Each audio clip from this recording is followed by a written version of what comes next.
Here we go. Here we go. Let's have a good show. 1B, stand by. Yeah. Yacht, stand by. Yeah, just go right now. Go to camera 3. 3. Go to the gate. Perfect. Just like that. I'll just go ahead. Yep. Graphics 2 is going to be up for the first. Okay. Okay. Go right now. Go to camera 3. Go. Yep. Go to the gate. Perfect. Just like that. No music. I'm going to hand to Q. Sophie. Wait for it. Wait for it. Wait for it. On radio in the Canal Zone. All right, guys, mic check. Yep. Go ready. Okay, Ricky, mic. Yep, I am ready. Wait for it. Wait for it. Willie, mic check. Yep, let's go. 10, 9, 8, 7, 6, 5, Behind. 4, 3, Oh, no, it's not that far behind. 1, and we're live. Okay, and go for it, guys. All right, here we go, guys. Welcome to our Panama days. It is 8 p.m. Eastern time. It's 5 p.m. Pacific time. And, of course, it's 7 p.m. Canal Zone time. But here we are. Happy hour at the Balboa Yacht Club. Ricky, happy Friday to you, man. Happy Friday, everybody. And thank you very much, Willie. Like always, it's a pleasure to be here and very much a pleasure to bring you this show. It is a Friday podcast, a happy hour, that it's all about the Panama Canal history, the Panama Canal architecture, which you'll get a little bit of that tonight, about its towns, its people, its social events, everything that we've contributed to this beautiful world of ours from the Canal Zone. You're going to find in this show. A show that brings the Canal Zone right to your living room. So everybody grab your drinks, whatever that may be, That's water, absolutely. coffee, beer. Tonight I'm doing water because I'm doing an architectural show. Yes. And, he's working hard on this one, man. and- Trust me. Yeah, cheers to everybody. I've got the butterflies like you have no man. idea. I don't know why, but cheers everybody. And Nah, it's going to be a great show, guys. Yeah, you're gonna be fantastic. Don't sweat it, brother. Don't sweat it. But it is gonna be a good show, guys. We've got, like I said, Ricky's gonna do this architecture. This is a big part of the zone, right? Is the homes, the buildings. You know, we think, of course, of the admin building as one of those that's a very grandiose piece of architecture. But there is one that is really stands out as like the Mac Daddy of just a unique piece of architecture, and that's what Ricky's going to focus on tonight. So I'm really, really excited about that. This is something we've been working on for a while. He's got quite a few guests lined up for some future architecture shows as well that are going to take place. And you know, speaking of architecture, Ricky's going to cover it here in the Bochinche a little bit about the Balboa train station. That's been in the news a lot, of course, and it's not dying down, but it's certainly another piece of architecture, a very beautiful, iconic building that we all recognize and have a lot of memories of for various reasons. But that's going to be really cool to check that out as well. But as usual, guys, we're gonna kick things off and get some announcements going and a couple of things in our boching and kick it off with our nice little Mr. K Pasa going here. So. SCN Television presents K-Pasa. And now here's this evening's host, Army Sergeant Bob Foster. Good evening and welcome to K-Pasa. We've got two guests I'm tonight. not sure what's going on there. It just sits there. It's not doing anything. So let's just assume that Herb Alpert and the Tijuana Oh, I Brass- saw him. Maybe he didn't come out on yours, but on mine it came out. So Oh, I it think did? it came out. It came out. So you're Okay. good. You actually cut it short. But guys, yes, like always, hit like and subscribe to our channel. We are growing and we appreciate that very much. Yeah, Willie, you know, Panama, the history of Panama, specifically the early years of the construction, which, you know, has to do with the U.S. presence there. Right. It's becoming front and center, and you know, all the chat groups and the. It's a hot topic, man. It's a hot topic. Yeah. Yeah. Indeed it is. Indeed it is. And so, of course, it's going to be a hot topic here tonight as well because, you know, and we are going to try and move fast, guys. And we're not trying to speed things up. You know, Ricky's got a great show set up tonight. We're not going to shortchange him at all. But as you can see, and I'm sporting the USA flag here tonight, you know, Team USA is playing. We're going to talk about that here in just a moment, some World Cup stuff as well. But they are on tonight. So, you know, we want to try and move things along because I know a lot of you guys are going to tune in and watch it. I want to watch it. So, yeah, let's check out some comments before we get started. yeah, of course. It's about of course. time. Yeah. Absolutely. So, Chris, good to see Chris you. Can't wait to hear. Jeffries, hello. Yes, we are at Tivoli indeed, guys. It is a very, very cool building. You know, I never went to the Tivoli. I don't know it that way. I know it from pictures. Wait. No. Yes, you did. Because our parents, I asked my mom, our parents took us as you must have been just because you were with Roby's age. Right. So you and probably Roby, very, very you know, young. yeah. So yeah, you Okay. went. Interesting. But at the very end, Willie, because it's 71. Sure. When were you born? Like 67? 67, yeah. So Yeah, I mean, I was 4. very, very young. You were then. 4, where yeah. But so yeah, it's gonna be cool though, because it is an iconic building, and it's a location that has a lot of fame to it, you know. And Ricky's got a great story, so we're not even going to talk about it right now. We'll get to it in just a moment here. But yeah, that's gonna be cool, Chris. Good to see you there. I hope you're at home or on the ground somewhere. I hope you're not texting while. I wonder if there's a law about texting and flying, and who's gonna enforce that one when you're up there, you know. With I think it's all legit now. They've got the the connections and all that. Sure. Well, you know, if these another plane flying next to them, they look over and they see the captain's down there. He's texting away, and while they're trying to land, it's going to be a problem. So, but anyway, Bill, good to see you. Good evening. Happy Friday to you as well. Good to see you guys here. Again, real quick, guys. That just reminded me. Seeing Bill up there. We had over $250 raised for Jim Duffus for that golf tournament. And so we're going to definitely get that out to them, because that's really cool to be able to sponsor a hole and help them on a great cause. So thank you for that, guys. Appreciate it. Hey, guys, from SpaceX IPO. Yes, indeed. Listen, a lot of people, you know, got in on that IPO, and it was, SpaceX, I mean, it's the future. You know, SpaceX is merged with that AI company, so there's a lot of bright future there. So if you got in on that, you know, good luck to you. Hope you makes a lot of money, make a killing on that, because it's. I know it went up 20 or 30% just in the first few hours after it. Wow. You know, it went public. So, good luck to you guys, man. That's cool. That's exciting, man. That you get on the bottom floor of something big like that. You know, think about the people that have Amazon shares now, right? And think, man, who are the people that bought into that back in the day when it first went public? And you know, that's who you have right here, maybe, because in all honesty, Amazon shares are in the thousands of dollars, tens of, you know, whatever. I don't know what the price is, but, you know, SpaceX right now started at $135 a share. So that's not even bad. Not in the scheme of things for something that's projected to become a mega company, and obviously those shares would go up in volume. So anyway, good luck to you guys there. Akira, good to see you. Good morning in Japan. It is 9 a.m. Japan Standard Time, right on. Okay, Akira's tunes in a lot from Japan, and you know, especially on our railroad shows, which again we're going to talk about that here shortly. The Balboa train he's station. every week. He's with us every single week. Sure Thank you very much for that, sir. Yep, absolutely. Saludo, hermano. Right on. Good Leafy. to see you. Good yeah, to see you, go Leafy. USA. They're going to play Paraguay tonight. Yeah, that's why we're trying to go fast. We get out of here by 9. Go and watch some USA. Yep, and there's our historian Dave Dahlstrom. Hey, David. Yeah, Dave. Absolutely. Okay, so let's go ahead and move along. You got just a couple of quick announcements. The only one really that we're going to kind of really focus on, guys, is the Pan Canal Society. Make sure you visit their website. The reunion is around the corner. Registration is closed. However, if you need to, you could probably call them. I'm not guaranteeing anything because I'm not speaking for the society, but they'll do their best to accommodate you if possible. The one thing, though, that we definitely want to make sure that we put the word out for, guys, they're always looking for volunteers. So make sure that if you can reach out and volunteer, just put in a couple hours, man. Sit at one of the tables there and, you know, and hand out tickets or collect tickets, do whatever it is you're going to do. But, you know, the cool thing about the reunion is that it's very well organized, but it's a bunch of people that are volunteering to do it, you know, and give some of these guys. That's why it works. Yeah. And really, let's give a shout out to the special guest speaker of the reunion, because he's been on our show.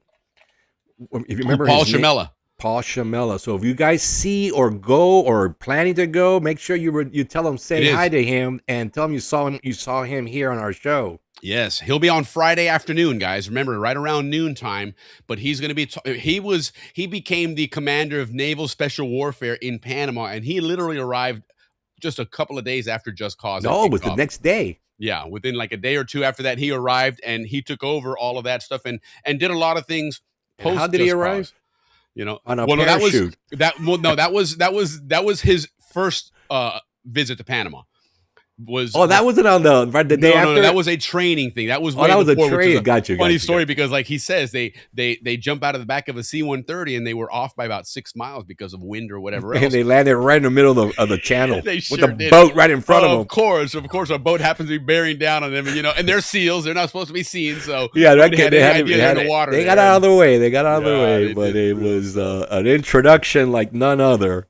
But like Ricky says, he'll be there Friday afternoon talking about his Yes. experiences in the zone, because he loved the zone, and his wife met some Zonians there, and they really just became part of the community. Like he said, if he had his choices of where to retire, and he says he might do it after, his wife, of course, now has dementia and whatnot, and he's taking care of her. But he Panama's one of those places where he's like, I could absolutely easily retire in Panama, because he loved that whole It's experience. like the number one destination right now. So Yes, I think yes, everybody's loving to retire in So Panama. let's talk more about Panama, Ricky. What's going on with Panama? Well, on the boating news, believe it or not, Willie, it's been kind of quiet. A few things, I mean, quiet as far as the Panama Canal goes. It seems to me like the people running it have more, have Good to see you, more Richard. than proven themselves that they don't need anybody to run that canal efficiently. Right. They just had, new administrators coming Yeah, in. absolutely. The ports have been handled. The water's been taken care of. They've reduced I never get all the ship terminology, but remember the draft. bathtub? They reduced the draft, so ships are not going through as loaded as they have been. Correct. They didn't really mention whether they're going to keep up the 41 transit a day, or they're going to bring it back. Well, I down think to that may have been 36. one of the reasons why they reduced the draft, because It's the just draft, too many- guys, think yeah. about when you were a kid in the zone and you took a bath, right? And they filled that tub up with water. And then when you got in, the water went up. And of course, if you weren't paying attention, it went over the side outside, right? That's the same concept in the canal. When that's El Nino hits and the water levels drop, all these big ships going in there, when they get into those locks, they're displacing a lot of water. So what they're forcing them to do is arrive with less cargo, less weight, A and little they'll less weight, drop less in there and displace less water, and therefore use less water, for each one of the Correct. It's like a transits. preventive measure. So Sure, right now, and the water levels are all good. It's actually rainy season, so I think they're more worried about getting rid of the water. All right. Hey, right on, right Appreciate you, Don. on. Happily, thank you so much. All right, so that's one thing. It's kind of quiet, but one of the things that did happen, which is, I want to mention this. You guys, if you remember, about a year ago, we had this guy. I believe his name is Michael Young, Y-O-N, and he went to Darien. Then he got on Andrew's boat, John. Then he got on Andrew's boat. Then he came right on the show. And we thought that was pretty cool. We're on top of it. And then all of a sudden, Well, in fact, he was supposed to go on Alex Jones' show, which is obviously very famous, and talk about what he talked on our show. Right? So He had Laura Loom on, who's another very famous personality. But guess where he went on first? Was on our show.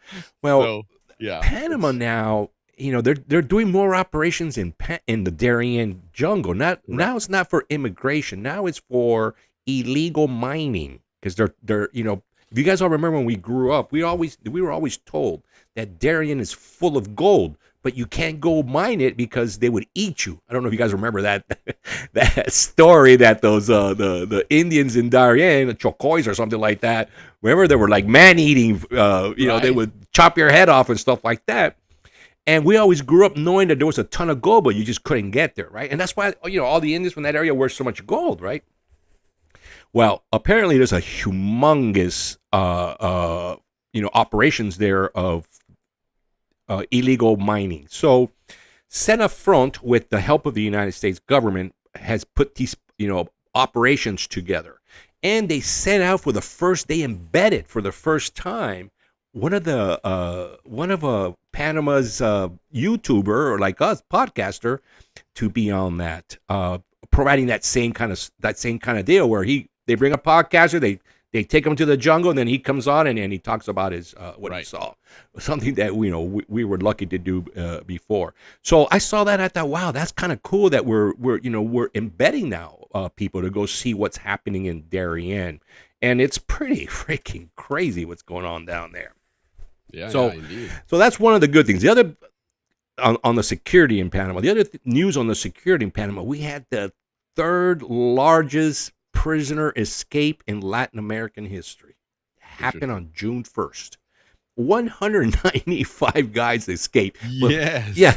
But wait, this was in maximum security. I just watched the news on it. It's like these prisoners are allowed to go work, and then they come back home. Right. So there's a lot of leeway with these guys. But man, they found Starlinks, stuff there, 75-inch TVs. No, you name it, man. So These guys that escaped created a big problem in the nation where Costa Rica actually closed the border. They said, we don't want those guys here, man. So they actually closed the border. And you know what, Willie? That president wants to pick a fight with us. Yeah. She has been doing all these things to pick a fight with us. Yes, what is that all about? I don't get her, man. Why us? I mean, we're like buddies. I get it that we won't sell our products to each other, but it's not. It's even Steven, but we sell like 350 million to them. They sell like 40 to us, so right. Whatever. So that's what's going on with that. And then Mulino, our famous president, decided to take a week off when all this was happening down there. Yeah. With the raids and the escape. He was in Greece taking care of, care of a lot of there's a big shipping conference there. So he went there to represent Panama, but he was there for a whole week. And apparently we got a bunch of new deals with new ships because of China stopping all our flagships and Iran bombing them. We lost something like 200 ships this week.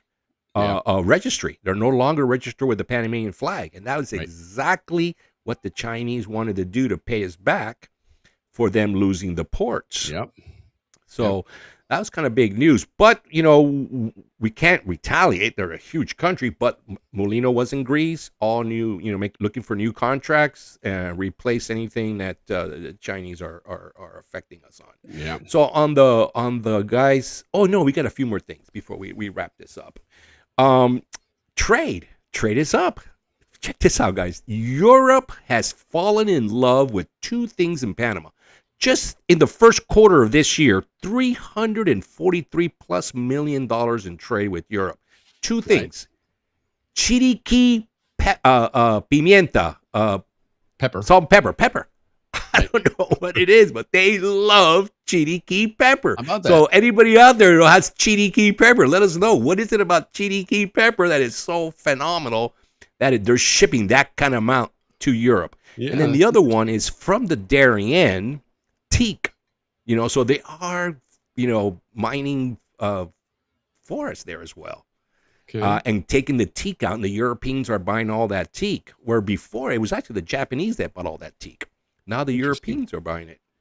Huh. So if you want to do any business in Panama, sell Chiriqui pimienta. Yeah, you'll get $343 million, Willie. That's a lot of money. Think everybody's making minimum 20% or maximum 20% return on that investment. Right. That's $70 million. Nothing wrong with that at all. $70 million that, that's going to be in our economy. Right on, Panama. So that's good news there, guys. Yeah. And that does, the last thing, though, the last thing, it was a great story. If you guys, we mentioned earlier, there's a lot of people doing Canal history, Panama history, etc. Well, there's one guy that's doing it. Found it out right outside of Punta Chaman. If you guys know where that is, on the way to the beach. It's like the first beach that you can see coming down Campana. There's a little island right off it. And that little island's called John Wayne Island. Yeah, I saw that. You saw that, I think, back in the 70s? Yeah. They tried to convert it into a Western, town with horses and salons and, the whole thing. But, of course, it didn't... It failed, but it's one of these, people that are going out there searching our history. And I never heard of no John Wayne Island. Yeah, well, I just assumed it was because, John Wayne had, businesses in Panama and he had a lot of connections there. So I just assumed it was naturally because of that. Well, it was because of that, because he started it. Right. Okay. But what I'm saying, in other words, it was an actual community they wanted to do. And okay, that's cool. That's interesting. Mm-hmm. Interesting. They want to do a whole cowboy community where everybody that lived there was cowboy days. It didn't work, unfortunately. But anyways, we know we have John Wayne Island right off Punta Chaman. All right, Willie, that is it, man. For Bochinche today. Good stuff. Good stuff there. There's always good stuff there, man. It is. Panama always does give us good Bochinche. Yeah. And all the other time in Taborcillo, this island was given to John Wayne by Torrijos because he lobbied for the Canal Treaty. How about that? Yeah. Oh, you know what? We did forget to mention, Willie, the train station. Thank you, Noriel, for coming. Yeah, no, absolutely. Well, and go ahead, Ricky, because I know you got some coverage on that as well that you were looking. Well, we can both share that on the news, but I know that we're running out of time. We want to watch the soccer game. Yeah. Okay, well, the chances of that going, and I'm sorry, Noriel, if I'm a pessimist, but it's like 90-10 we're going to lose it, guys. Noriel is the 10%, guys. He's out there fighting so hard. It's so honorable what he's doing. But he's got a big hill like the one behind us, the climb. No, it's absolutely. And listen, like Ricky's saying, he's been spearheading quite a few efforts. He's been on quite a few different social media channels and different things in Panama.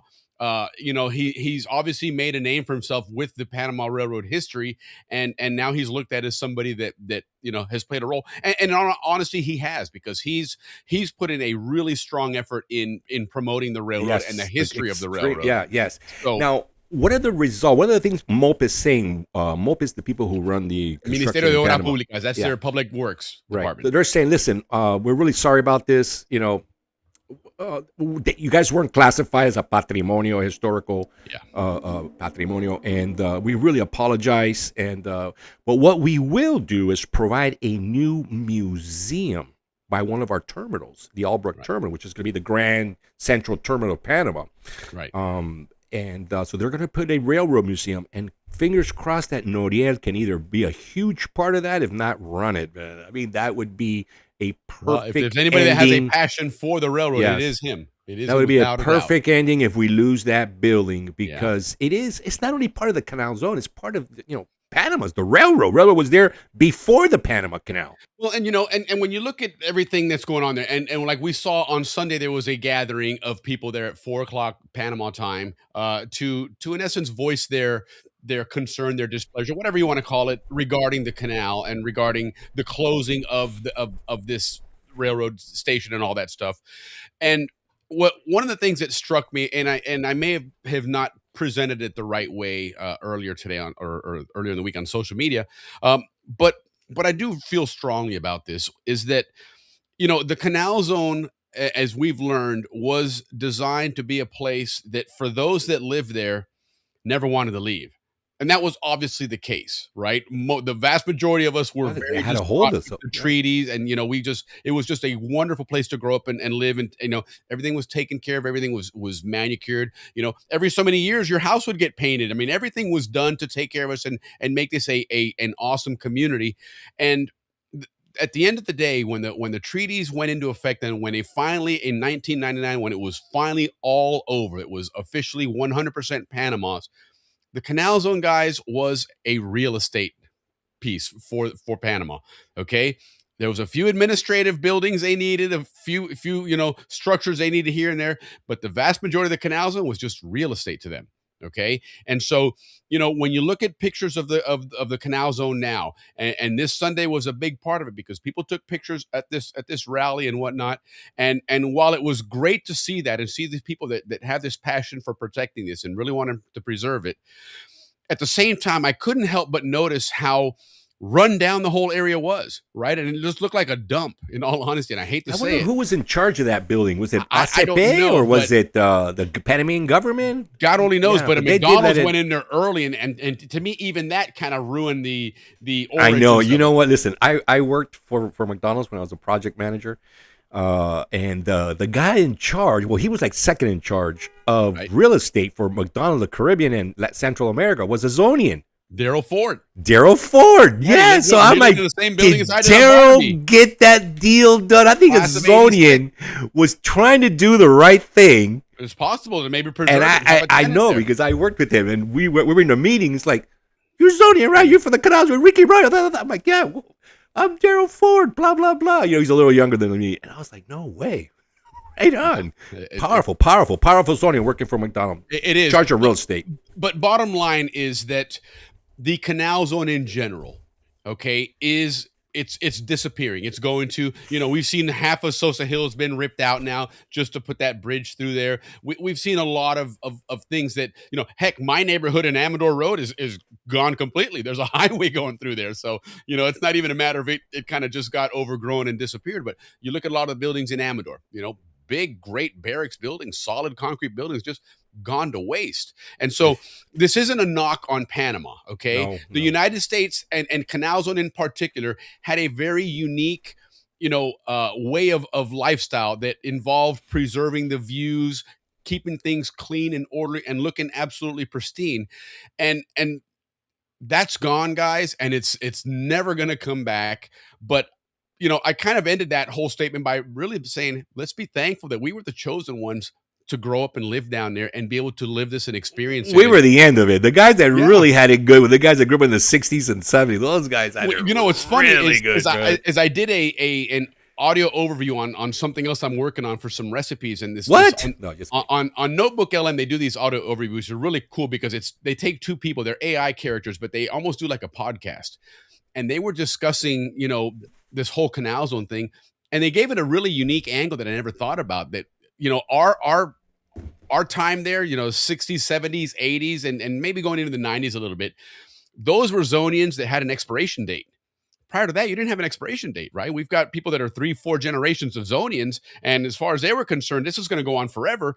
And then when we came in, all of a sudden, we had an expiration date. They come 1999, the clock is ticking, it's going away, and it was phased gradually, so we didn't really, it's not like, okay, all of a sudden we arrived at that clockwork, and next thing you know, the gates open and Panamanians came putting in. Yeah, Willie, that young lady there was my neighbor on El Prado. Yes, Tanya Puyol. We grew up together in El Prado. Right on, Tanya. Good to see you, Tanya. Yeah, it's good to see you. All right, Willie, let's so anyway, pay some bills, like you like memories, to say, guys. And real quick, along that memory line, one last thing. Mark Cicero just chimed in earlier. Hi, Mark. Good to see you. And this is when Ricky and I start double hitting our buttons here. But Mark is working on a new song about life in the zone. And if you want to type it in here, Mark, because you know better to throw it in here. But on Facebook, if you look him up, he's looking for pictures of people doing jobs working in the zone, like our parents, obviously, and whatnot. So if you want to throw it in there in the chat again, Mark, feel free to. But if you have some, share them, because it's. I have a few of my dad working as a cop. Yeah, absolutely. So I posted a few in there as well. But if you guys want to help out and throw something really cool in there, make sure you take care of that as well. So, anyway, so moving right along, because again, as much as we try and speed things up, we really we never really can get going on it. But of course, guys, the World Cup started yesterday. Okay, the 2026 World Cup every 4 years. It's just, to me, I'm. As far as a sports fan in general, I love sports, but to me, soccer in the World Cup is number one. I absolutely love everything about it. Panama's in it again for the second time, so we're really, really excited to follow them. They're getting a lot more coverage now than they did, I think, 8 years ago. They didn't make it 4 years ago, unfortunately. But tonight, the United States is playing. In fact, they're getting ready to play here in about 30 minutes. So a couple things to just go over real quick. Yesterday, opening game was Mexico against South Africa. Mexico won it 2-0. It was a very, very interesting game, I guess you could put it. There was 3 red cards, which is unheard of in any game, let alone a World Cup, let alone an opening round of a World Cup, when you're just kind of getting your feet wet. And these people went in there, matapuerco, as they say in Panama, but or Mexico, mataching, like we say in the Canal. Yeah, mataching, exactly, man. But they did. It was a good game, though. In all honesty, I was not impressed with Mexico watching the game, because they had a man advantage, and they really should have scored 3 or 4 more goals. And at one point they had a 2-man advantage until they lost a guy. But they seemed to play the South African team better when South Africa had 11 players. So they didn't really impress me that much. The Korea-Czech game, that was a great game, guys. There was a lot of action back and forth. That first goal that the Koreans scored was if you just watch the skill of that guy to cut back with that ball, I think it was just phenomenal. Beautiful goal. Great game there. And then today we had Canada and Bosnia-Herzegovina, which was a 1-1 draw. Canada really didn't impress me. And Canada's in the World Cup because they're hosting. All right, because if they had to qualify in that CONCACAF group with Panama and all these other countries, I don't think they make it. They have not that strong of a team, and they showed today they really did not look that good, in all honesty. And then, of course, the United States is playing here in about 30 minutes against Paraguay. Should be a good game. I'm liking United States' chances there. Paraguay is one of those teams, they qualify well in South America, which is the toughest qualifying for World Cups, because you play everybody. You don't just play in groups, right? So you have to play against every single team there. And Paraguay, like Bolivia, does really well at home because they're way up in the mountains, right? And they have a lot of success when they go home. But when they're on the road, all of a sudden they're playing in level fields. It's not usually the same situation. So I like United States on that one. And then tomorrow, well, actually standings, not really a whole lot there. 3 points for a win, 1 point for a draw. So right now, both Mexico and South Korea have 3 points. And then, of course, they'll end up facing each other at some point here in that group stage. Canada and Bosnia are tied with 1 point each. So the winner of that Switzerland-Qatar game will actually leapfrog Canada, who was expected to win that group. So that should be interesting. On the other side, we don't have any standings yet because they're yet to play. But that's pretty much it, guys. Some interesting games tomorrow night or tomorrow. You're going to have that Qatar-Switzerland games at 3 p.m. These are all Eastern time. Brazil-Morocco is playing at 6 p.m. That should be a really good game. And then Haiti-Scotland's at 9 p.m. Scotland's a good team, though. It's interesting to watch them. And then there's a game at midnight. At midnight, Australia, and Turkey play. I think it's out on the West Coast somewhere, so it's probably for them. No, we get all those games, man.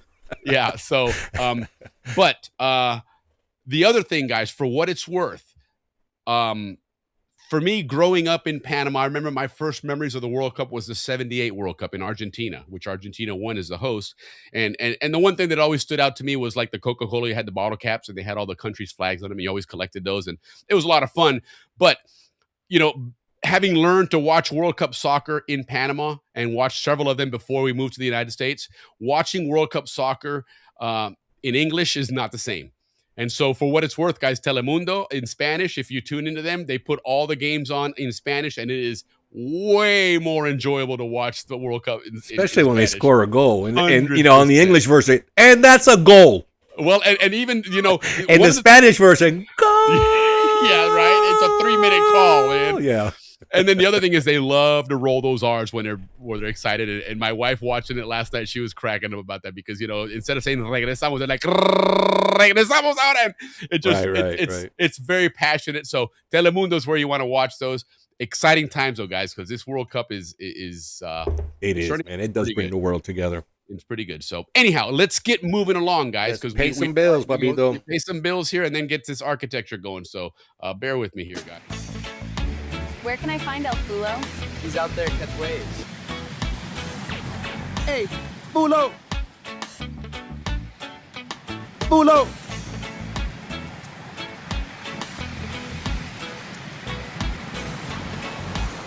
Oh yeah, I know food. I'm a Steel Chef winner. You know the food competition?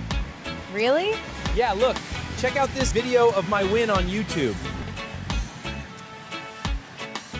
The secret ingredient? Frozen shrimp. I'm gonna blow their minds. They're gonna be like, how did he do that?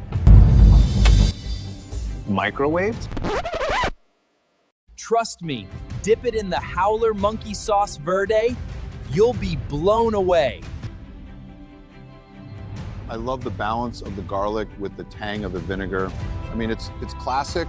That's why it works so well with seafood. Yeah. This combination of green habaneros and green bell peppers, it transforms the shrimp. Wow. You were right. Dipping it in the Verde Howler Monkey Sauce, the combination of cilantro and sweet onions, man, that made a zero a hero. Do you know a howler monkey who can describe the sweet heat of our original with authentic ají chombo peppers? Or the fresh punch of Verde, where habanero warmth meets crisp bell pepper? How about the bold tang of Amarillo, yellow Scotch bonnets blended with mustard seeds? And of course, our hot, the same great flavor as original, fired up with red habaneros for that fire. Our sauces are all right. There we go. Again, my audio was off on here, guys, so I'm not sure if it went all the way or not. I wasn't able to see it, but I had it playing on the side, so at least I could see the video playing. But anyhow, good job. I love that. Actually, all three of yours are really, really good job. Good job, Willie. You are very good at that. The next one coming up is going to be our fourth one, which the red sauce, the hot sauce there, and that's going to be. I'll give you a little teaser. It's a biker. It's a rough and tumble biker. That's it's going to be fun though. Hey, did you ever find out what the biker club was in the Canal Zone? Mm-mm. Can somebody out there help us out with that? We're trying to find out what the biker. I remember there was a biker club. They had jackets. They had the works. And Wally Waller's dad was in that. I remember that for a fact. Yes, I know Mark Rosenberg's dad. Mark and Naomi Rosenberg's dad was in it as well. You know, so thank you, Tanya. Yes, I Thank mean you, that, Tanya. they were in Albrook. I do remember that, but got you. But All anyhow, right, guys, here we go, man. Let's get started with this architectural segment. It is my intent, guys, is like our show. We like to bring you Canal Zone history. Well, architecture is also history, guys. So we want to also bring you a architect's angle of our history, because believe it or not, it is magnificent what happened there, and the type of projects that were going on from 1905 on. Yeah. So I selected the Tivoli to start the show with for many reasons. One of them is this is the start of Zonian architecture. All right. So my whole segment is about, taking this project from like an architect would, from a design development phase through construction. So what is design development phase, guys? That's the phase where architects sit down, and that's when we get our financing for the project. That's where we select a site. That's where we select an architect, engineers, design, etc. That's where all the parts are starting to come together, and decisions are being bounced back and forth. That's called design development phase. So the first design development phase, the first thing they had to do was select a site. So as you can see, that's our beautiful hotel that we're talking about, and all those features you see on that, we're going to discuss them. And by the way, Ricky, that's that picture there is a painting, isn't it? It's a painting from one of my very next guest, Matt Tomlin from the Atlantic side. Absolutely. He is our next big Zonian artist coming up. And we are going to have him on the show and do an architectural segment, because he's done a tremendous amount of art of our architecture. So the Tivoli Hotel site, okay, was chosen on a hill. It's called the Tivoli Hill, after the hills in Italy. And it was 665 feet above sea level. So Stevens, by the way, he decided this is where we're going to put our spot. Mm-hmm. And these are the reasons. Three main reasons. The view was and that's our very well-known John Stevens, our second man in command. Yeah. So the site was selected. If you can see, here's a picture of Ancon. Don't pay attention to the circle, because this was for something else. The Tivoli's kind of on the top right, the middle right, if you can see it. Yeah. It was one of the Ancon was on a hill, right? So a lot of things were selected to be put there. But the Tivoli was chosen for the view, which is the finest view in the Canal Zone, guys. It overlooked Panama City and the Bay of Panama. And if you look to the right, you can see the entrance to the Panama Canal. So that's the time they were building the causeway, and all this stuff was happening. Yeah, and real quick, guys, on this map, to orient yourself there, that red circle that you see there, that's actually the corner where Grand Morrison is, where 4th of July is. You go up that way to Gorgas. Ancon Inn, don't forget that. Ancon Inn, of course. Iconic. And so that kind of gives you an idea then, if you're headed past that, coming from the bridge, let's say, going towards, Panama City, the Tivoli would be straight ahead at that intersection, right over the hill past the Ancon Elementary School, which was in that area there. Then you'd go past that, and then of course later on, as it got torn down, those big fields there. But that kind of gives you an idea where the Tivoli was. And behind that, as you can see all those ridges there, that's Ancon Hill. So again, you can see that's at the foot of the hill there, overlooking Panama City, as Ricky said. Yeah, it's overlooking. And it was also selected for its health and sanitation. Why? Well, better airflow. It's going to give you what being on a hill. Cooler temperatures. And the big one, less standing water. Remember, this was all being designed right when yellow fever finally got eradicated. So people were still thinking yellow fever. Right. So hospitals, etc., were selected on hills for that reason. Less standing water, cooler temperatures, fewer mosquitoes. Gorgas, for example, is on a hill. And that was the design concept. Symbolism was another reason. This is when, remember, 1905, this is 1 year after we took over the canal, and America was now becoming a world power. We were like the 5th or 6th power in the world at that time. So it was important that we this is when we took on the first big projects, and the United States started expanding as a world power. So symbolism was very, very important. So another reason why the site was picked because it was prestigious. It was on a hill, overlooking, very visible. Everybody can see it. Right when you came into the Canal Zone, that was the first thing you saw. Absolutely. And everybody in Panama looked in that direction. And what did they see? Correct. And more important than anything for Stephen was administrative control. Now, how did he do that? He separated everything Canal Zone from the crowded city below. A lot of people think that was done in your face, but it wasn't. The French effort failed because there was no organization. They just willy-nilly everything, and people lived everywhere, and it was a total disaster, as you know.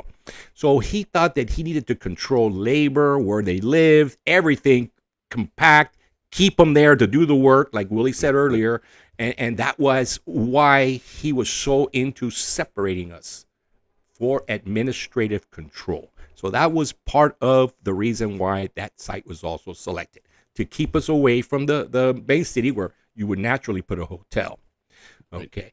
So again, the French, when they went there, they did not build anything. They just went there to build a canal. Remember, they were a company. They had no interest in roads and this and that. Hospitals, yes, but nothing else. So there was always a lack of like barracks for the workers. They weren't planning on staying there permanently. They wanted to build a canal and get their money and get out.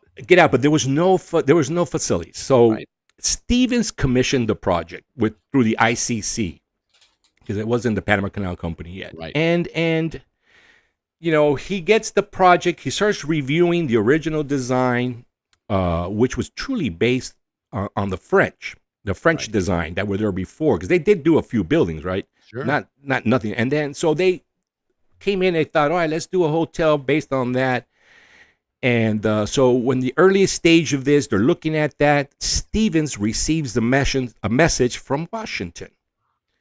The President of the United States is coming to Panama for a 3-day visit, November 15th. This is about 18 months from November 15th. They're just looking at plans.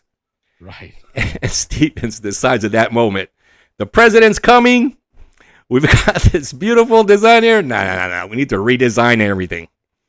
And we need to build this as fast as possible. By the way, 14 months from when they broke ground to when they opened for Roosevelt. 14 months. That is the size of that place. That's a lot of construction. That's very, very fast. Months, so one of the things reason why he redesigned, because he needed speed, because the president was coming. Of course, he has to consider costs.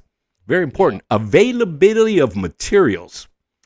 And the need, here's where the Canal Zone architecture comes in, the zoning architecture comes in, the need to create a design that is more suitable for Panamanian climate. Yeah, right. Okay? Because remember, they're using French design. Yep. All right, that's European, right? But that was the norm of the time. So correct. This is where Zonian architecture comes into play. A big, huge genre of architecture comes into play. So Stevens decided, you know what? And at the time, guys, they were building a lot of beautiful projects. The admin building, within this time, Gorgas, Balboa. I mean, there was a ton of construction going on, and there was a ton of architects from all over the world. The best, the finest of New York were working in Panama. The YMCA building, all these gorgeous buildings that we have. And Stevens was like, you know what? F that. We're not hiring any of those guys. Nobody got time for that. And there's a lot of contractors everywhere building stuff in Panama. Everything was just building up. And Stevens like, you know what? F those contractors too. One of the good things that Williams did, the first administrator of the canal, was when he first came to Panama, he brought with him an architecture department, because Willie, I read this. A lot of people are going to say, yeah, right, Ricky. For him, that was the most important department, and he gave him power to make decisions. Okay, and there's a good reason for that, Willie. When they took over the facilities from the French, this is Wallace, the first guy that doesn't get any love. I'm going to give him all the love. Right. He had to document everything they got. So people that do that kind of document is architects, of course, surveyors, civil engineers, etc. So that was the first department he built, Williams. You know, so now he's my main guy. So, like Alex Reyes likes to say, guys, they did a news on him called Celebrando con los Zonians. It was on La Prensa and everything. We've talked about it. And we were called the Lost Tribe of Panama, right? Because, you know, Panama has all these subcultures, right? From Zonian to Chinese to Indian, Afro-Antillian, Italian, Spanish, Middle Eastern. You know, all those cultures exist there. But Willie, the one culture that is most ingrained in the Panamanian culture is the Zonian culture. 100%. And Alex had a great point. Why is Panama more Zonian than any other culture? Right. It's because we formed the country called Panama, right? 100%. Known as the architects of the nation. So Certainly. these are the kind of things that make me excited. So Williams understood that. So he brought all these Wallace. He brought all these top architects, 10 of them, very top, very, very well-known architects, and about 350 support guys, and they opened up this office. So Stevens goes and he says, what? I've got all these architects, top architects, and I've got all these guys working there. I don't need anybody. So Stevens put together a team of ICC architects or Pan Canal architects, and the guy in charge of that was a guy by the name of P.O. Wright Jr. He gets the credit as the architect of record. In other words, he stamped the drawings, but he truly wasn't the one that was in charge of it. It was the whole department, right? He signed off on it. Yeah, there truly wasn't an architect of famous name that did the Tivoli. It was the Zonians that did the Tivoli. And because he had so many canal builders, he said, F that. Canal builders are going to build this hotel. Not, Turner Construction or Bechtel or all the big guys that were there. No. Zonians were the ones who were going to build this. I love it. So, guys, this is the birth of Zonian architecture. Nice. Look, something else that Stevens did, because he had to build this so fast. And if you'll see it on the maps, there was a railroad already going to Panama, right around the same road that we've always known. Yeah. Well, he had a rail come off that right to the job site to drop off materials. That's why they got it done. Good to be the king. 14 months. Yeah, it's good to be the king. Absolutely. So, again, Wallace, excellent job. Oh, no, Williams, excellent job. Oh, Wallace. You had it right that time. Wallace. It was Wallace? Yes. I thought it was Williams. No, Wallace. Williams' place. John Finley Wallace. John Finley Wallace. Okay, you're right. Wallace. Thank God for Wallace, man. The bring such great architecture that Stevens had the opportunity. It's a shame it had to come down, and like I said, well, it was he had 14 months to build this hotel. Yeah. So guys, that's kind of the history of how this design was put together. So let's move into the design phase. And what's interesting here, real quick, Ricky, this picture that you have up here now, you talked about how, everything in the zone was elevated and it was kind of grandiose. And this really exemplifies that picture because this is across the street. The other house there, what you see are in Panama. That's actually Panama. This picture is taken from Panama. Right. And so you have these small homes that are almost, they're not really shantytown homes, but they're certainly smaller homes, a little impoverished. Look at all the mud and dirt streets and horse buggies and stuff there. And then across the street there, you have this big grandiose building that looks very elegant and pristine. And it does stand above them. Right. Yep. But there was a reason for it, like Ricky said, and it was a purposeful thing. Well, listen, the first original purpose for the hotel was to be a grandiose. But then Stevens, if you remember, I don't know if you know the history of Teddy Roosevelt, but he became president because the economy was bad and he was always about bringing jobs, etc., and saving money. So Stevens didn't want to do a big fancy hotel. He didn't want something opulent because that's not what the president was about, right? And so he decided, okay, listen, we need to tone this down a little bit. Let's make it barracks first for the workers. So low key. Let's get it done in 14 months, and it's for the workers. And then with the intention of later upgrading it to a more prestigious, and they did, and they turned it into a prestigious thing. And also, Willie, at the time, there was only 2 other hotels, Aspinwall and the Washington, both in the Yeah. Atlantic side. I think Aspinwall was in the Atlantic side. It used to be the sanatorium, the French Yeah, sanatorium. correct. Yeah, So because those remember, were the Aspinwall was only Cologne. hotels, 2 on the Yeah. Atlantic side, 1 on the Pacific. So that's Well, you know, that was Panama it. at that time wasn't a destination place. 1905, right? It was, you know, it would take This several years hotel after that. made it a destination. Yeah, this is the start place. of it right here. Yes, absolutely. So this is, guys, we're going to move into the design phase. This is where we're going to talk about Zonian architecture. Zonian architecture truly is early 20th century American tropical architecture. That's truly what it is. Yep. But we call it Zonian architecture. The original Canal Zone design wasn't tropical architecture. It was more like a luxurious Spanish colonial mission revival. I mean, you see it all over with the clay tile roofs. You know, you see it all over our buildings, our famous buildings. But the Tivoli was the beginning of that American tropical architecture, early 20th century American tropical architecture, aka Zonian architecture. And Ricky, where have you seen that elsewhere? Yes, this architecture was actually copied by the Hawaiians. Right. If you go to Hawaii, we have almost the same exact buildings.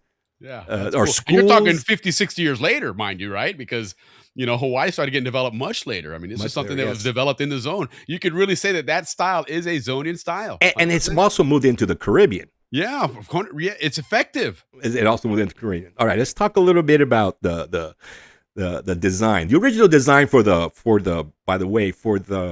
Tivoli was a steel and plaster, very similar to the administration building. At the time, that was the new technology. The admin building is one of the first steel plaster buildings in the world. Wow. Yeah. Interesting. Okay, so they were, like I said, Stevens was going to be Wallace was going to do more of a grandiose. No. He never commissioned it. Stevens first thought of a grandiose, and then they reduced it. So, you know, that's where that plaster, steel plaster building was about. But Stevens changed it really to a wood construction with this beautiful brick central section of the Tivoli. That the roof on top was actually copper. It's very beautiful, like a cupola. You know, and like Ricky, when he started this, remember what he said was that this was all because Stevens got news. Hey, president's going to be here soon. So, you know, some of these techniques were just because we don't have time. Well, exactly. So now that's the whole reason, Willie, that he selected wood, because what do we have? We have a ton of carpenters. Listen, in America, why do we build so many houses out of wood? Because brick and concrete, there's only so many laborers. Right. Carpenters, 1 trillion. But bricklayers and those guys, much smaller. Well, same and guess thing what? here. Nails don't have to set. You nail it and move on. That's right. So that was the same concept here. He had a bunch of carpenters already working for him. So he that's what he used. That's why he changed it to wood construction. And then, if you recall, I said availability of materials.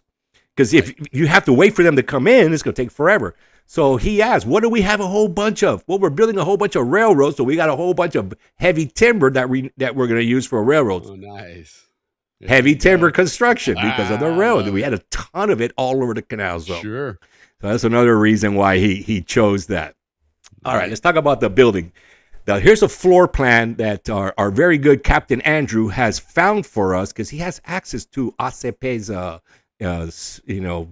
database, so we get all this stuff. There's the original plan of the Tivoli, guys. So the way that plan, that design is laid out is like an H, if you can see. It's got 2 wings on the side, flanking a center building, where it had that world famous brick lobby with that copper roof rotunda. It's just beautiful. Anytime you use copper in construction architecture, you're upgrading. And it just makes it so beautiful. Yeah, each one of those are 156 feet wide by 314 feet long, 91 feet tall, but not from that one. That was a little bit taller from the ground floor, because as you can see, it's on the side of a hill. Right. Yeah, so they're all three stories tall, and they have these 20-foot ceiling heights. Listen, our houses are 8 feet. This is 20 feet ceiling heights, and that's part of the whole Zonian architecture. Right. And you know, and then so everything's kind of grandiose. So the center building was 193 feet linear feet. Well, the ones on the side were 314 linear feet. So the center building was a little shorter. Right. So they're about 49,000 square feet, the wings, and about 30,000 square feet in the center. It's about 79,000, 80,000 square foot structure. So this is not small. This is pretty big to finish in a 14-month time period. Yeah. Yes. So, guys, the lobby so when you walk into this building, let's talk about the floor plan. When you walk into this building, first thing you walk into is the lobby, right? And it's just beautiful. You see the stairs there on the bottom. Yep. You walk up the stairs and you walk into you can see there the high ceilings. Very high ceilings. And when you walk into this place, right, you have the lobby with the high ceilings, and you have in front of you can see it there on the left, you have where the people would, check in and whatnot. Yep. Front desk. Correct. And then on the one side, I think it's to the left, they had the ballroom. Huge parties there. I believe that ballroom was about 8,000 to 10,000 square feet. That's a huge ballroom to throw big parties. All right, so some of the other stuff going on in this lobby, right? They had a dining room, of course, with a kitchen. They had a billiards room that you can go in there and hang out. Cigar bars. They had barbershop, beauty salons, a bunch of retail. Basically, it sat on 7 acres, guys. This activity, 7 acres, and it had a park, and it was called Dulles Park. Yeah, if you can see it there on that circle, that's all that was the Tivoli's grounds. That's 7 acres, and all the open space, it was called Dulles Park. Yeah, places to go walk and visit and enjoy the beauty and the scenery and overlook the city and everything. Correct. 120 rooms, guys. Wow. 52 doubles, which had their own private bathrooms, and 63 singles, because there's a lot of members. This was built for workers.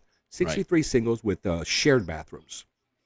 All right, guys. So what is Zonian architecture? Zonian architecture was actually designed for passive cooling.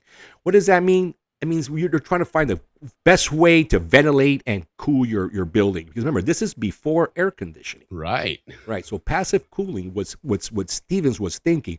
We can't do these big heavy walls and stuff. So what is passive cooling?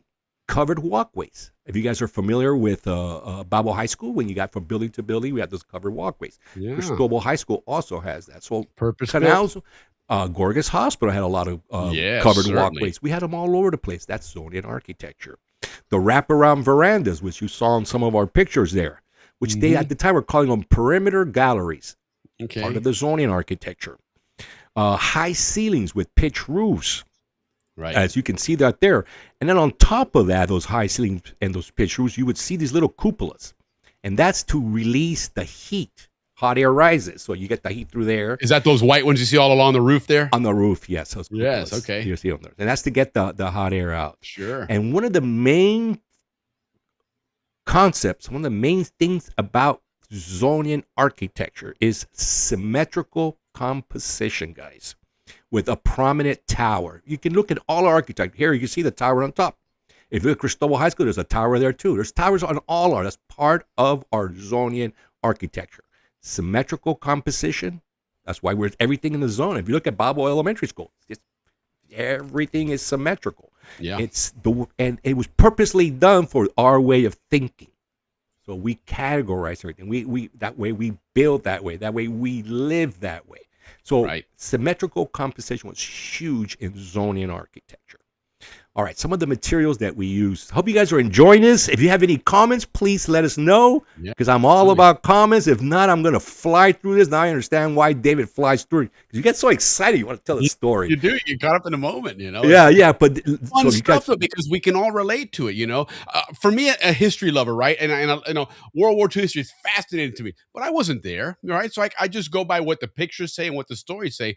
But when you tell us Canal Zone history, we all lived it, man. So we really can appreciate and enjoy what this is, because we understand the meaning of it, man. And that's absolutely, that's spot on. Well, the materials selected, I already mentioned earlier, heavy timbers, and that's because of the railroads. All wood flooring, all wood framing, because of the carpenters we had there. Clay tile roofing, again, we mentioned that earlier. And then in the interiors, all decorative wood columns and railing.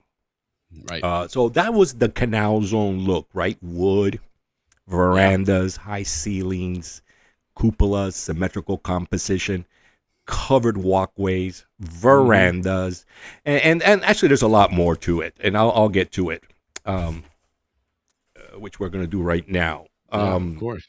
Some of the revisions. Let's talk about the revisions now that they did to the Tivoli, after years. Actually, it opened in 1906, so 5 years later, they added a third wing, another 3-story wing on the back, on the rear. Yep. And they included out there a little bit.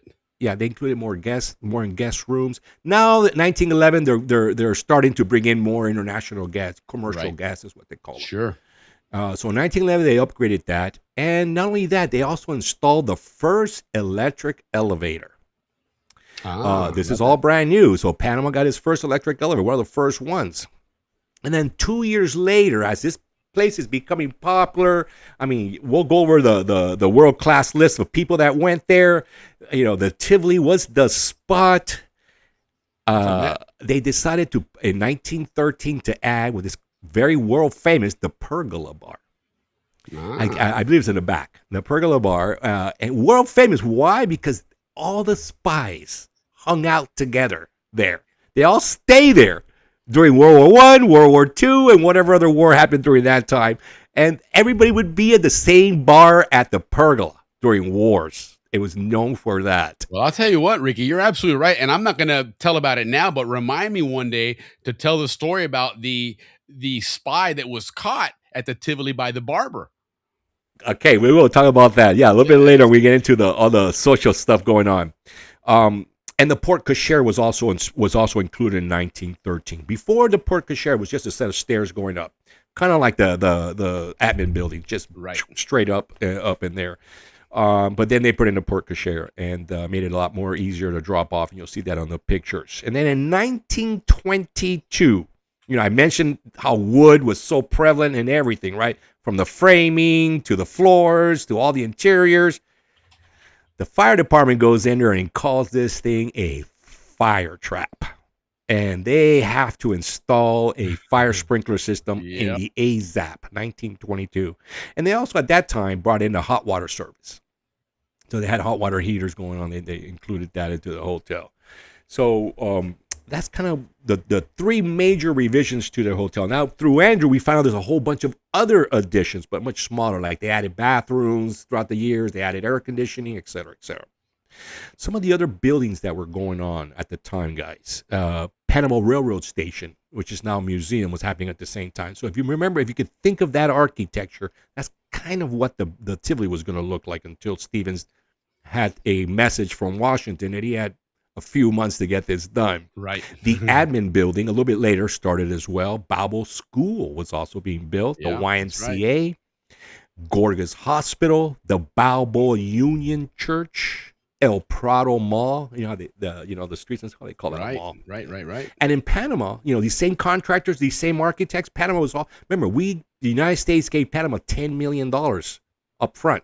And with that $10 million, they started building all these things, like the Public Ministry Building in Bella Vista, the University of Panama, and the Instituto Nacional, which has a big history with Balboa High School, the Municipal Palace, that's where the Mayor Meyer works, the Spanish Embassy. These are all really beautiful buildings in Panama, all going on at the same time. So look at all those buildings I just mentioned, all that happening at the same time.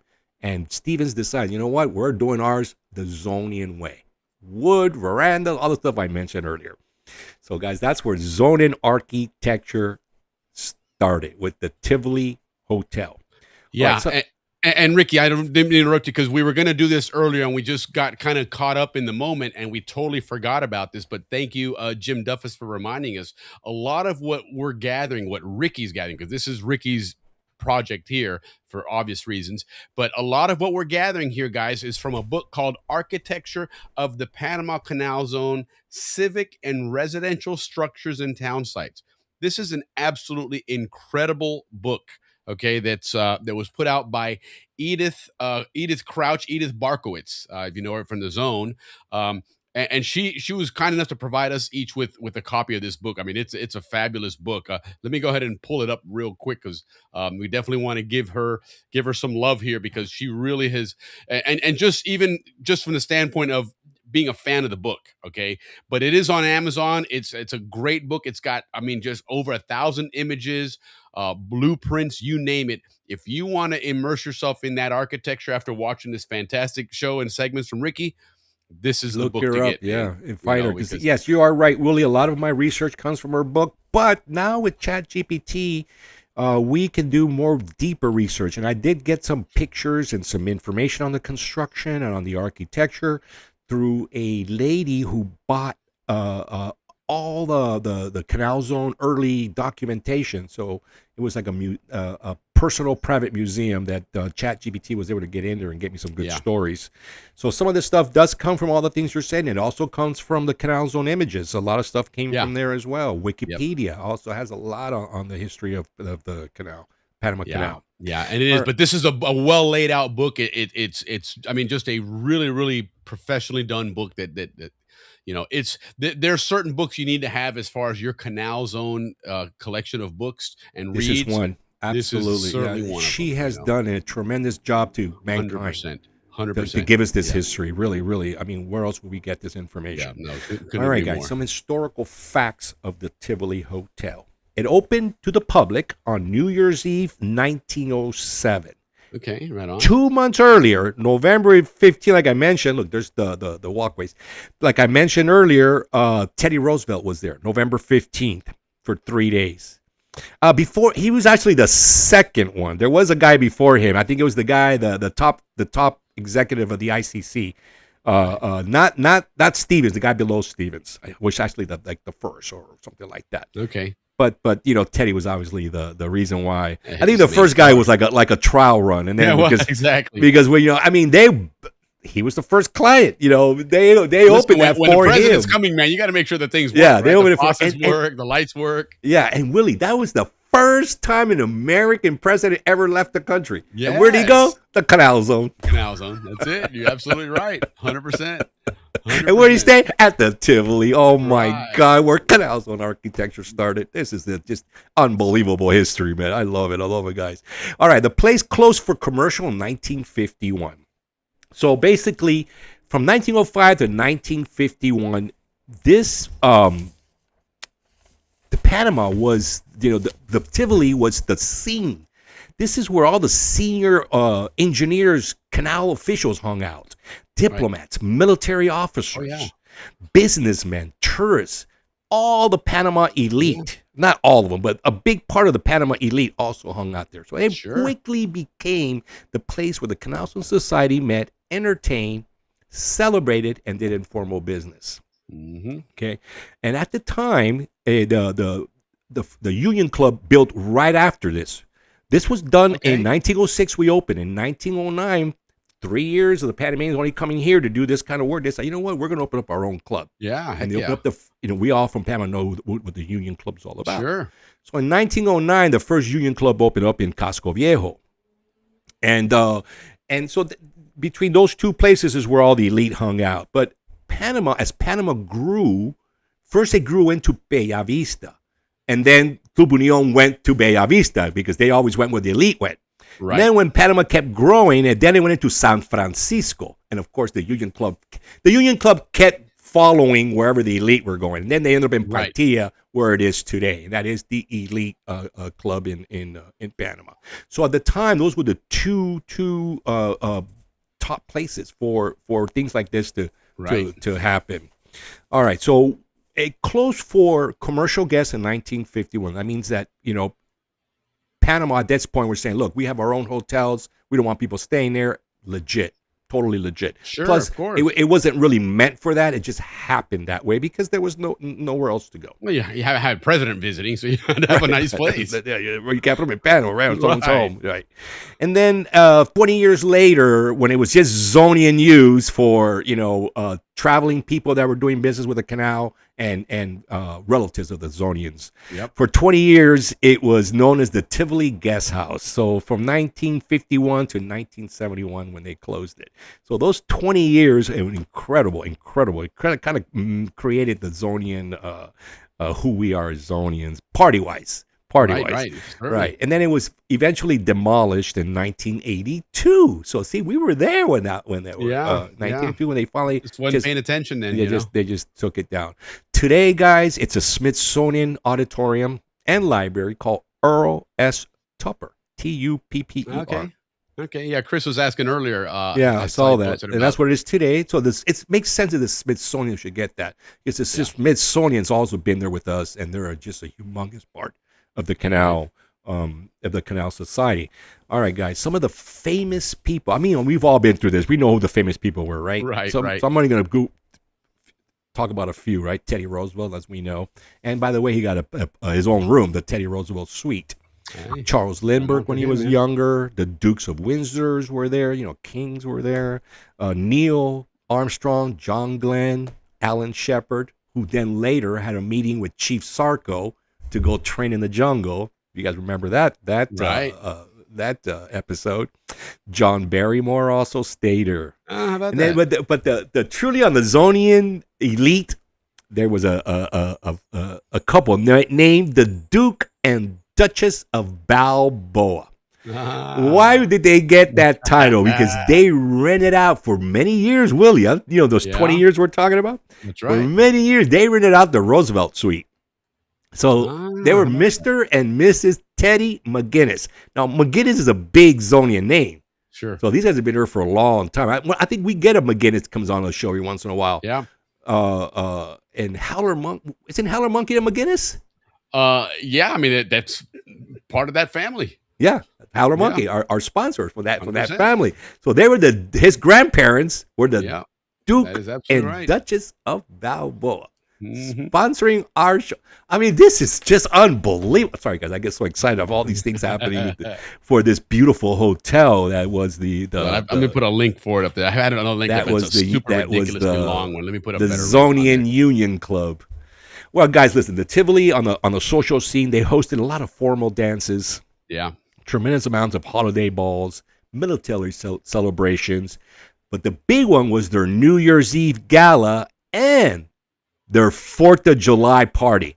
When is the reunion? 4th of July. So this whole reunion thing, in my opinion, has to come from the experience of the little offshoot Tivoli. from that. Yeah. Because, it's kind of set up the same way. You come in, there's a lobby, there's the party, there's the bars, there's this, there's the pool.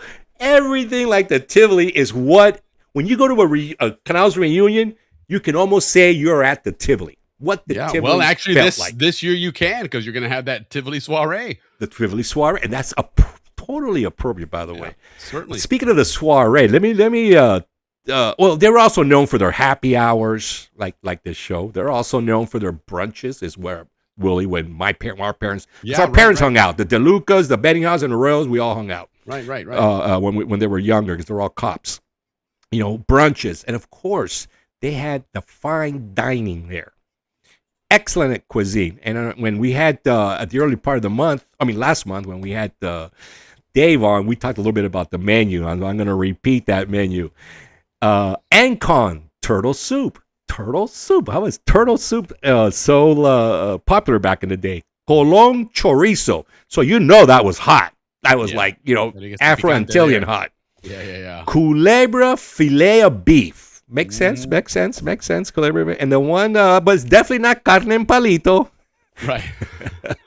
Because you would think the monkey's right out there, right? Yeah. But no, not carne. It was the beef. And then, of course, they had one called the La Boca Road roast turkey. Now, why La Boca Road? I'm going to tell you. For my age group, David Kelleher, his dad was a cop. A bunch of these La Boca boys, they would go hunting back in Sosa Hill for turkey and stuff like that. So I think that's why it got that name, the La Boca Road roast turkey, because turkeys are all over that area for some reason. Well, I remember when Al Sprague was on, and he used to talk about his fishing adventures out there. It was a different place than when we were growing up there. There was still a lot more, I guess, almost rural, right, where you could do things like that, where you could go hunt, and some of these traditions were established back then, not necessarily when we were there in the 70s and 80s. Yeah. No, I want to bring them on, talk about hunting in the Canal Zone. Cool, that's a great topic.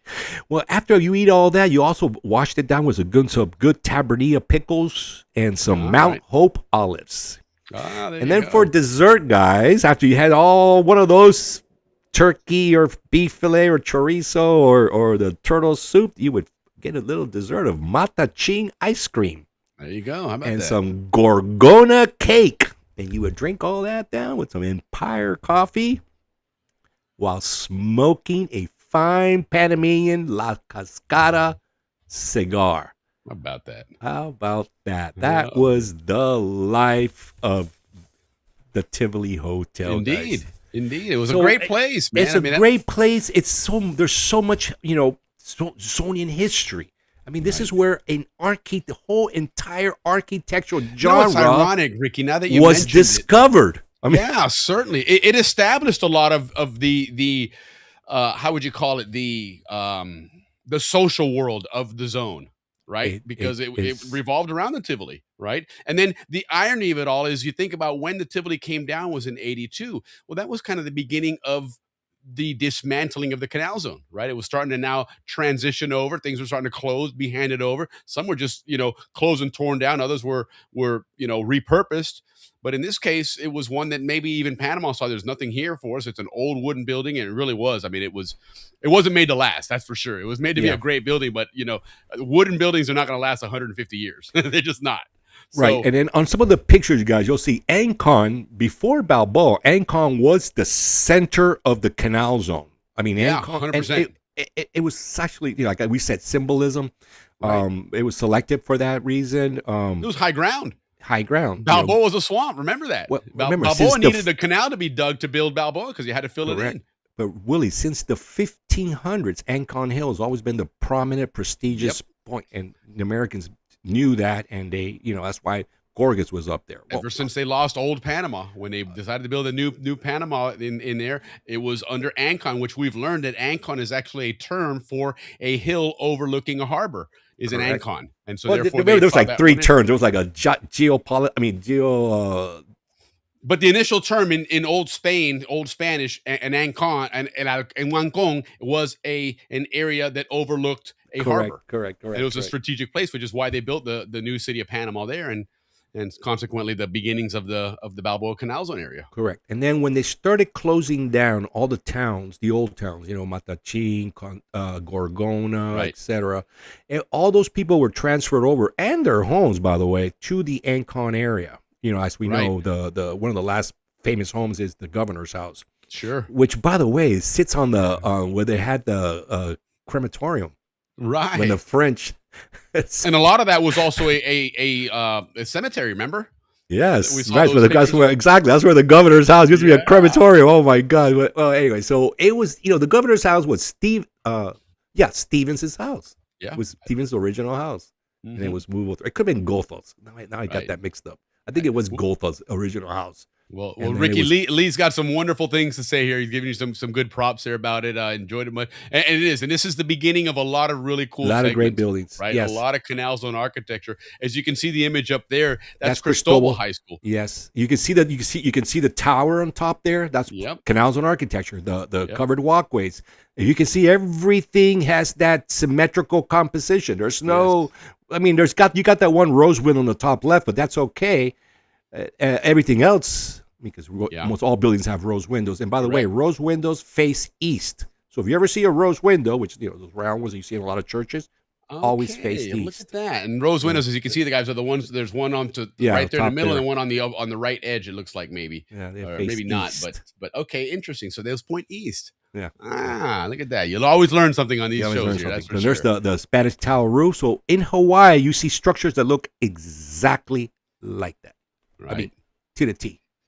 And that's another thing, because what we learned is that a lot of technologies were created in the construction of the canal, and some of this became that.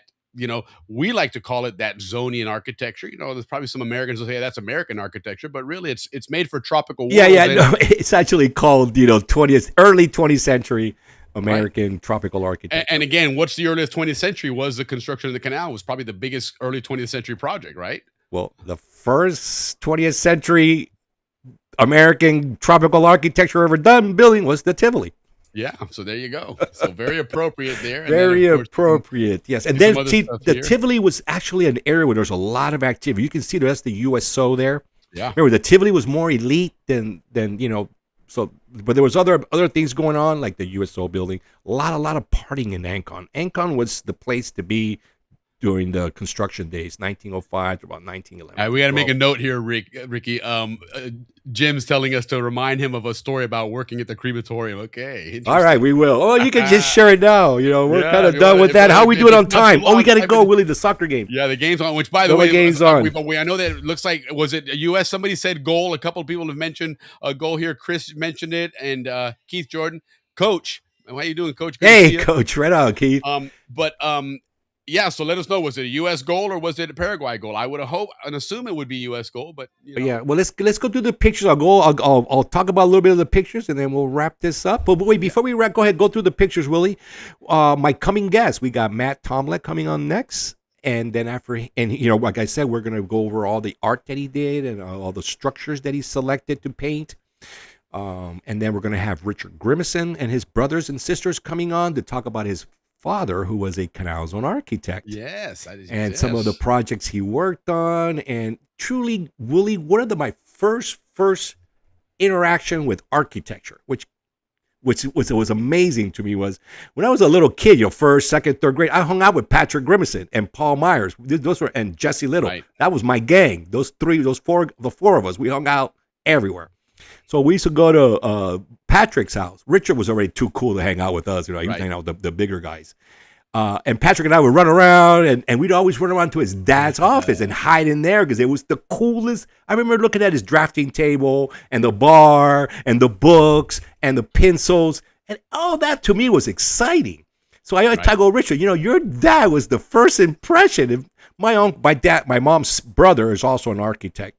And so between Mr. Grimison and my mom's brother, my Uncle Julian, they were my inspiration. Sure. So I asked him, if you have any pictures, bring them on. I want to look at those pictures. But yes, Mr. Grimison, big-time architect in the Canal Zone, and we're going to talk about his projects. Of course, the Grimisons are very humble. They'll say, oh, no, he didn't do much. They're all like that. They're all very humble people. But no, I've seen it. St. Mary's Church. There you go. There's a Mr. Grimison. He designed Williamson's Place. There you go, Mr. Grimison. Another thing I know he did was, one of the things we talk a lot about here is the line handlers. Well, the building where they work from is also designed by Mr. Grimison. So the Grimisons are going to select the buildings they want. Andrew's going to do the research because he has access to a lot of this information. Yeah. And then we're going to give you a great show. We have those lined up. Then we got Posada lined up for the end of the month. Mm-hmm. If you guys know, he does the Canal Zone PTY documentary. I mean, the Canal Zone PTY, which is like a documentary. He's from Venezuela, but he just loves Canal Zone architecture like nobody's business. So he likes to do history of befores and after. What it was during the canal days and what it looks like now. And he's done an incredible job. We're going to bring him on. And we're going to talk about, again, we just love to talk about what Dave talks about. We're going to talk about the Civil Affairs building, because, again, there's a lot of architecture there to talk about. And also the Pilots building, which is right next to the KC. And by the way, you know who designed the KC? Mr. Grimison. There you go. There you go. That makes total sense. Yes. And a bunch more. He was quite the busy guy. Yeah. Right on. So that's what we got coming up, guys. Hey, Zoe, how are you? Right on. I truly hope you guys enjoy this. I enjoy doing all the research. It fascinated me to know that the Canal Zone architecture is the start of a true architectural genre, an American genre. Yeah. And it is such a big part of the Zonian mystique. Now, guys, even the interior, the wicker, it was for passive fully. Right, exactly. That's the one thing we've learned about the zone. Everything is purpose built, first and foremost. If it'll look cool, great, but if it's not functional, toss it. It's got to be functional. And of course, when they closed it down, all the Zonians took all that stuff. So all that furniture is all in Zonians' homes, Yeah. Let's just go through that, and then we'll wrap it up. More pictures. The reading room is that was on the first floor. Mm-hmm. That one, I can't recall what room that is, but that's definitely either part of the reading room. Could be, yeah. And then of course you see those covered verandas. The verandas, yes, very popular. And again, that wicker, it really was. It was functional. It was cool. It was, and I'm surprised they didn't have veranda before this. There's the exquisite dining. If you see all the woodwork everywhere, look at the columns, look at the paneling on the walls, the floors, everything is wood. The super high and ceiling, fire man. trap. Yeah. Yeah, but it's beautiful when it's stainless. Right. I mean, wood is elite. Right, Those are the high exactly. ceilings. You see the cupola up there on the top. That's Right. to get the hot air out. You know, the cool air on the bottom, hot raises up, hot air goes out. Cool air comes in the and this bottom, is a hot air much, goes much up. on the later top. one here. Obviously, this is in the 60s. You can see the VW Bug down there and whatnot, and its color. But again, it shows you what this place was like, because even 30, 40 years later, 50 years later, it still has that whole practical, functional look about it. Everything is covered, as you see, right? And that wasn't just for the heat, guys. Half of the year, remember, it was raining. Right. And so the last thing you want to do is be getting out of a car with luggage and stuff in a pouring rain, right? And so, Willie, there's a story of the riots in the 60s and the Tivoli. The Tivoli took a bunch of bullet shots, by the way, like 120 or something like that. But they were trying to throw Molotov cocktails to catch it on fire, and the armed forces was throwing them out. There was a bigger effort on blocking the Molotov cocktail than was any other thing going on. You think about the symbolism. Had that building caught fire, it was like going the up. Pan Am building. Right. Well, but much worse, because Would have this been thing much was very worse. prominent. So- It was all wood, so it would have been just a mega fire that would have really symbolized, Correct. So winning this there was a battle. huge effort to save it and that's keep people enough far away that they couldn't get the That's Molotov almost something you cocktails see up like in there. a comedy or in a cartoon where they throw something, you turn around, you throw it back at them, before it goes off, and fantastic. Good for Fantastic, them. yeah. Good for them. Yeah. No, that's really interesting. No, and your dad too. Your dad was stationed close to that when he was filming. When he was filming, there's the interiors. You can see the wood columns, all the woodwork, beautiful. The stairs are all wood. 20-foot ceiling heights. Look at the size of those columns, guys. Yeah, Jesus because when you Christ, see you that can put about second 4 story up rows of 4 different heights of hammocks on those things. By the way, I designed. That's Lee Morgan. I'm designing from. I designed structural posts not based on the spacing. I designed based on hammock space. There you go. That's it. So When you're I not structure hanging my up- post so you get a hammock in there. I never go too short or too far. Hammock space. I love it. Because the beam above, you can adjust the beam to be bigger or smaller, whatever you do.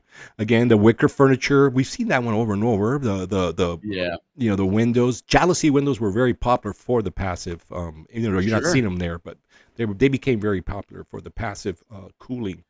And of course, easy to replace and cheap because it's glass. If you guys recall, we all had them. We had stacks of those in our house, stacks of glass to replace them when you just slide them out and slide them. If you remember the louvers, I think I called them. The louvers. Remember, even in St. Mary's, we had them. But we had the big ones, but they still would you'd spin to open them up, and it would slide up. Those are the ones that I climbed out of. And that was thick glass. That stuff didn't break easy. No, not at all. It had a lot of flex to it. Yeah, it did. It did have flex to it, which is a trip. It's odd to see glass bending like that. Yeah, exactly.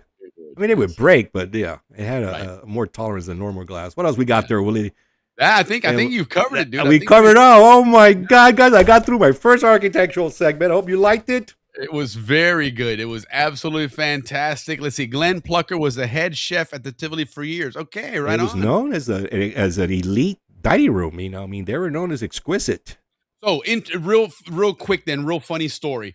In the barber shop, because like Ricky mentioned, the Tivoli was the place where people gathered, right? Think about it. Back in between 1920 and 1940, okay, Panama was still growing, so there wasn't a lot going on there. There wasn't a lot of places to visit and hang out and be there. But Panama was still kind of that central part of Latin America, that gathering point. Anyhow, so there's a German getting a haircut at the Tivoli barber there.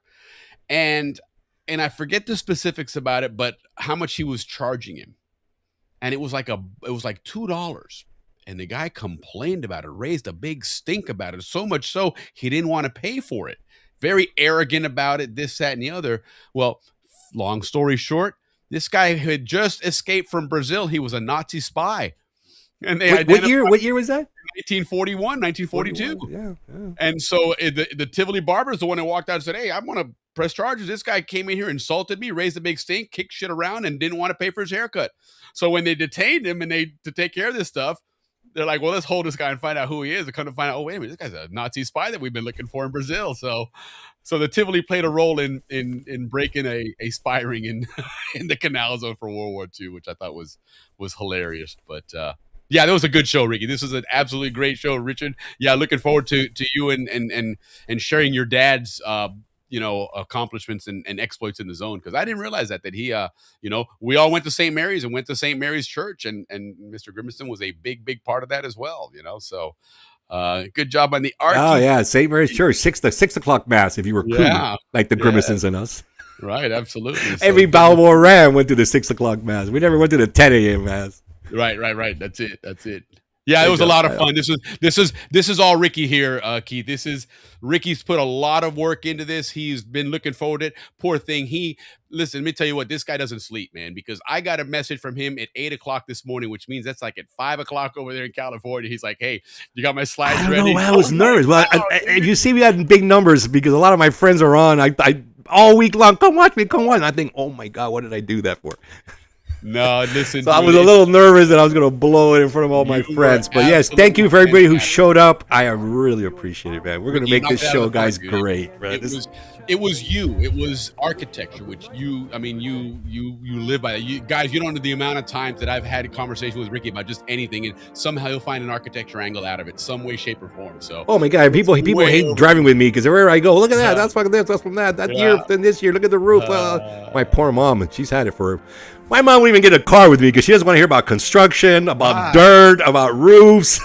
Well, now you have somewhere where you actually can tell those stories and people actually. Yes, I hope you guys enjoy. I've got a lot of it. I think my next building after we do these two guests would be, I would love to hear from you guys, but I want to do the clubhouse. The clubhouse has a lot of great stories, man. And it's had different and it's had 4 different transformations. Yeah, absolutely. So that would be a good one there. A couple of that one. The YMCA. Would make for good shows because there's a lot of cool architecture that we can celebrate from the Canal Zone, and it's very much a historical piece, especially now with this whole Balboa train station thing front and center in the news. We want to get a lot of that architecture out there. Also, we're going to continue our excavation. It's still the 1906. A lot of big changes here before we started going here, but our bus is telling us it's time to go, Ricky. I love my little bus. Thank you, guys. Listen, thank you from the bottom of my heart for showing up every week like you guys do. Willie and I are very grateful. We love you guys very much. We appreciate you very much, and we are fortunate to have you every week. Thank you. Cheers, and everybody. See you next week. Salute, guys. All right.